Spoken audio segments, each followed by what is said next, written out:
Right, in maths this week we'll be looking at a series of word problems. That's going to be for multiplication and division.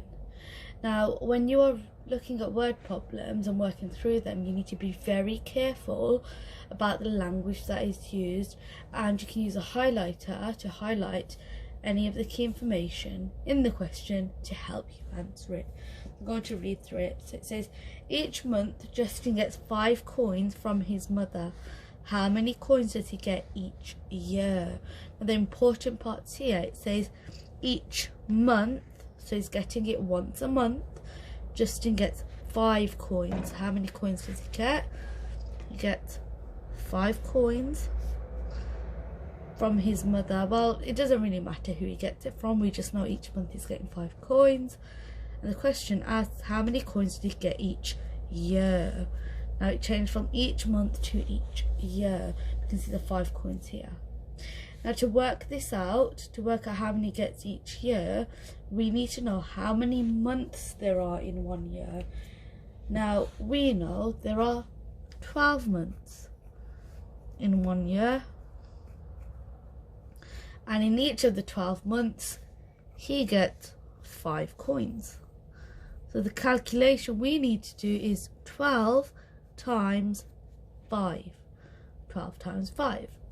So I will just go ahead and you can work this out if you can do that yourself, or you can use the column method. So I'll show you how to do that.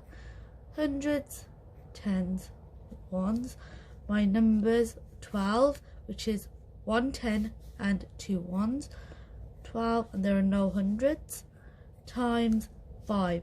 Now, because that is 1 digit only, that's going in my ones column, like that. Right, so we always start with our ones for multiplication. Have a look. 2 times 5 is 10. 10.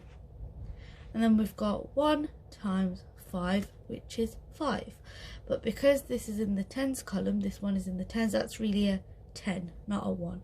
So it's 10 times 5, which we know is 50. And the final step is to add our 2 products together, which gives us, starting with our ones, 0 add 0 is 0, 1 add 5 is 6. So our answer to this first question is 60. Justin would get 60 coins each year. Let's have a look at another word problem. So let's read through it together. 4 friends have 32 jelly beans that they share equally between them. How many jelly beans does each person get? Again, I'm going to take my highlight and highlight key information in that problem, because there are a lot of words. Sometimes it can get confusing. You might not know what the actual question is that you need to work out. So let's have a look. Got 4 friends. So I know that's 4. Have 32 jelly beans. So that's 32 jelly beans. So 4 have 32. That they share equally. So they have 32 all together, not 32 each, 32 all together, and they share it equally.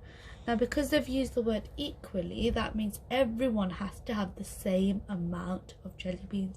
How many does each person have? Now if they have the same, we just need to do 32 divided by 4. Now you might be able to do that very easily.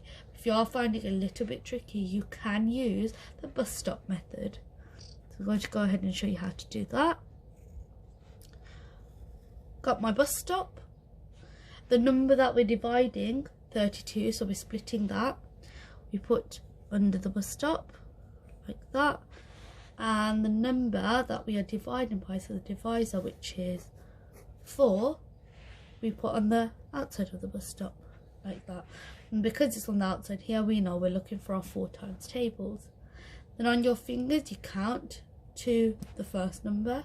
Because to do with division, we start with the first digit till you get to it. So 4. Well, that number's too big, so I need to take it away. That's 0. because I've put 0 here, I've left 3 behind, so I have to move that across in front of my 2. Now this is a little bit silly because of 4, and although this was 32, because 4 doesn't go into 3, I've moved it over there, and it's still 32. So we can use our fingers again to count in our 4s until we get to 32. So 4, 8, 12, 16, 20, 24, 28, 32. That's 8 fingers, so I put 8. And there are none left over. So each person would get 8 jelly beans each.